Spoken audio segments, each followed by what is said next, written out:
డబ్బు, అనారోగ్యం, ఉద్యోగం, వ్యాపారం, అప్పులతో బాధపడుతున్నారా? మీకోసమే లాంచ్ యువర్ ఫ్యూచర్ ప్రోగ్రామ్.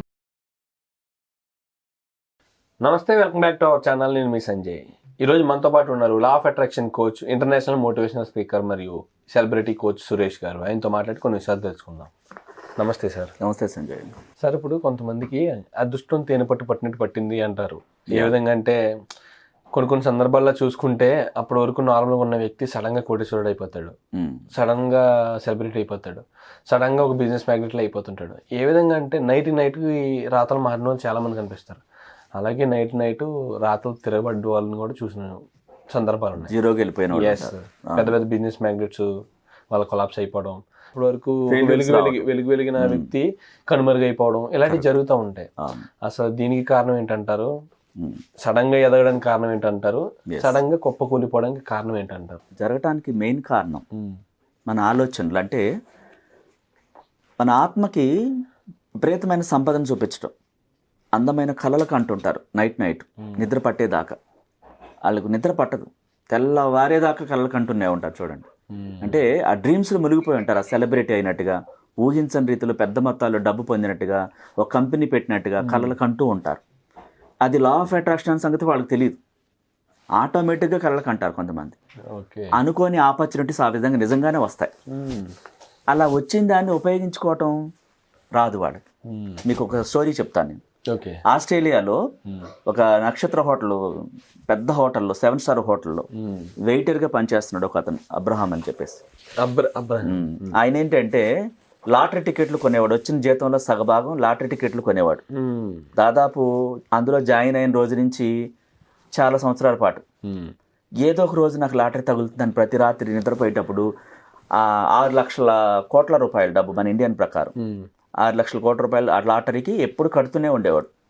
అట్లా నైట్ నిద్రపోయేటప్పుడు తనకు తెలియకుండానే ఆ డబ్బు పెద్దంలో మొత్తం వచ్చినట్టుగా, ఆ ఫ్రెండ్స్తో ఎంజాయ్ చేస్తున్నట్టుగా, పార్టీలు చేసుకుంటున్నట్టుగా, దీన్ని తెలియకుండానే ఊహించుకునేవాడు అతను. ఇది లా ఆఫ్ అట్రాక్షన్ అనే సంగతి అతనికి తెలియదు. తెలియకుండానే ఊహించుకోండి, నిజంగా నాకు లాటరీ తగిలింది, లాటరీ అంటే ఇష్టం అతనికి, వేరే ఇంకేది ఏం లేదు. వచ్చే జీతంలో సగభాగం టికెట్స్ కొనేవాడు. అనుకోకుండా 7 ఏళ్ల పాటు కట్టిన తర్వాత ఒకసారి లాటరీ తగిలింది. 6 లక్షల కోట్ల రూపాయలు వచ్చాయి. వచ్చినప్పుడు తనకి వినియోగించుకోవటం రాక ఏం చేశాడు, ఫ్రెండ్స్తో దేశ విదేశాలు తిరుగుతూ ఎంజాయ్ చేస్తూ, ఇంకా ఉపయోగించుకొని వాటి కూడా ఉపయోగిస్తూ రకరకాలుగా మొత్తాన్ని కూడా ఖర్చు పెట్టేసాడు విపరీతంగా, హద్దు లేకుండా. కనీసం దానికి ఒక వెనకాల మళ్ళీ దాన్ని ఉపయోగించుకోవడానికి ఒక ప్రాపర్టీస్ కొనటాలు కానీ, డిపాజిట్లు చేసుకోవటాలు కానీ, ఇలాంటి ఆలోచనలు ఏమీ లేవు. తను విపరీతంగా ఎంజాయ్ చేయాలి. ఎందుకంటే తన కళలో కూడా అదే ఊహించాడు, ఎంజాయ్ చేస్తున్న స్థితిని ఊహించాడు. మీరు అర్థం చేసుకోండి, ఒక్కొక్క వ్యక్తి ఒకలాగా టాలెంట్ ఉంటుంది. ఆ టాలెంట్ని ఏం చేశాడు, తను ఎంజాయ్మెంట్కి వాడాడు. ఆ విజువలైజేషన్లో ఏం చేసింది, ఆకర్షణ సిద్ధాంతం మొత్తం ఖాళీ చేసింది. అంటే ఇంటరప్ట్ చేసిన సారీ, పర్వాలేదు చెప్పండి. తెల్లవారుజామున వచ్చే కళలు నిజమవుతాయి అంటారు. అది నిజమా? ఒకవేళ ఆ టైంలో వచ్చే కళ నిజంగా మనం అనుకుని ఒక కళని కంటే నిజమవుద్ది అంటారా? అంటే మీకు తెలియకుండా కొన్ని కలర్స్ వస్తూ ఉంటాయి. అవును, అంటే అది కళ అంటారా లేకపోతే అఫర్మేషన్ అంటారా? అది సంథింగ్ ఇక్కడ ఎలా ఉంటుందంటే, మనకి లా ఆఫ్ అట్రాక్షన్ తెలిసిన తర్వాత దాని నిమిత్తం కన్న కళలు నిజమవుతాయి. కొన్ని దృశ్యాలు భయంతోనో ఏవో చూసుంటారు కొన్ని చోట్ల. ఆ భయం తాలూకు ఫ్రేమ్స్ నిండిపోయి భయంతో వచ్చే కళలు కొన్ని ఉంటాయి, అవి వేరు. అవన్నీ నిజం కావు. మనకు తెలియకుండా మనం వచ్చే కళ నిజం అవుద్దంటానికి లేదు. మనం తెలిసి దాన్ని ఊహించి దాన్ని ఇమాజినేషన్ చేసింది మాత్రమే నిజం అవుతుంది. కొన్ని కళలు ఎలా ఉంటాయి సార్ అంటే మనం లీనం అయిపోతాం, అందులో ఒక ఫీల్ ఉంటుంది నిజంగా. కొన్ని సందర్భాల్లో చూసుకుంటే సార్, నేను తెల్లవారుని మధ్యలో లేచేటప్పుడు తెలుస్తుంది నాకు కళ్ళలో ఉన్నాను. అప్పటి వరకు అసలు కళ్ళలో ఉన్నానన్న ఉద్దేశం ఉండదు. నేను ఒక సంథింగ్ ఒక ఏదో నిజంగా జరుగుతున్న ఫీల్ ఉంటుంది నాకు. అలాంటి సందర్భాలు నేను చూసా. కొన్ని సందర్భాలు అసలు ఏదో సంథింగ్ ఏదో కళ వచ్చింది కానీ మార్నింగ్ గుర్తు కూడా ఉండదు అసలు. కొన్ని కళల్లో ఉంటే ఇంకా అందులో మనం ఉన్నట్టు, మనం జరుగుతున్నట్టు, నిజంగా మనమే చేస్తున్నట్టు ఊహించుకుంటాం. ఇంకా ఆ ఫీల్ ఉంటుంది. ఆ ఫీల్ ఉంటే మీరు పంపించినట్టు అవుతుంది విషయంలో, న్యాచురల్ గా పంపిస్తున్నారు దాన్ని, మీరు దాన్ని పొందుతారు. ఇక్కడ అతను ఏం చేశాడు, ఎంటర్టైన్మెంట్ చూపించాడు తన ప్రతి నైట్. ఆకర్షణ సిద్ధాంతం యూనివర్స్ ఏం చేసింది, సేఫ్గా అనే దాన్ని దృష్టి పెట్టలేదు. ఎంతసేపు ఎంజాయ్మెంటే చూపించాడు. అంతమంది ఫ్రెండ్స్తో విపరీతంగా ఎంజాయ్ చేస్తూ లాస్ట్కి అదే 7 స్టార్ హోటల్లో వెయిటర్గా జాయిన్ అవ్వడు వెళ్ళి.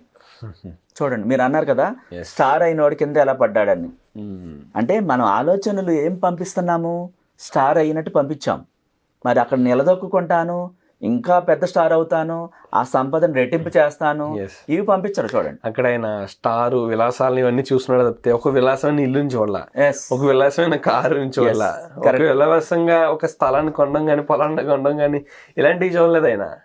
ఆయన ఏంటంటే వచ్చిన డబ్బుని విలాసంగా ఖర్చు పెట్టడానికి చూశాడు. మనసులో కూడా విజువలైజేషన్ లో అదే చూపించాడు. మరి మిగతా వాళ్ళు ఏమంటారు, సార్ 6 లక్షల కోట్లు వచ్చినాయి, వాడు మళ్ళీ అందులో జాయిన్ అయ్యాడు, ఇదేం సిద్ధాంతం అంటుంటారు. సార్ మీరు అన్నట్టు చూసుకుంటే ఒకవేళ పొరపాటున కోటీశ్వరుడు అయినట్టు ఖర్చు పెడుతున్నట్టు కలగాలంటే విచిత్రంగా ఇలాగ అయిపోతుందేమో. ఖచ్చితంగా మీరు ఏమని లోపల నమ్ముతారో, నేను ఖర్చు చేస్తున్నాను, ఎంటర్టైన్ చేస్తున్నాను చెప్తున్నారు, దాన్ని సేవ్ చేసినట్టు చూపించట్లేదు. చాలా జాగ్రత్తగా ఆలోచించండి. ఒక వ్యక్తి నైట్ స్టార్ అయ్యాడని అంటారు. నైట్ ఆ కళ్ళకాన్ని దాన్ని పొందినట్టుగా బలంగా ఆ ఇమాజినేషన్ నింపారు, విజువలైజేషన్ నింపిన తర్వాత నెక్స్ట్ ఏంటి అనేది ఇవ్వలేదు. నేను ఆ స్టేజ్ కొనసాగుతాను, ఇంకా విపరీతమైన చక్కటి ఆపర్చునిటీస్ వస్తాయి, ఇంకా అద్భుతంగా ఉంటుంది లైఫ్ అని విజువలైజేషన్ చేయట్లేదు.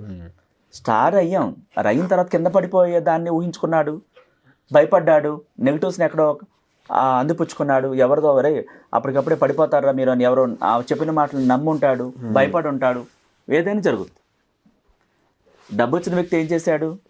సో స్టార్ అయిన వ్యక్తి కూడా దాన్ని నిలబెట్టుకునే ఆలోచనలు చేయకుండా భయాన్ని వ్యక్తం చేసి ఉండొచ్చు.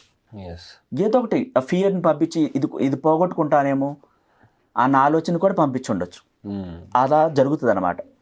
అంటే మనం ఎలా ఆలోచిస్తామో అలా తయారవుతాం. థ్యాంక్ యూ సార్, మాకు ఇలాంటి బెటర్ గైడెన్స్ ఇంకా ఫ్యూచర్లో ఇస్తారని కోరుకుంటున్నాను. తప్పకుండా. నమస్తే. Thank you.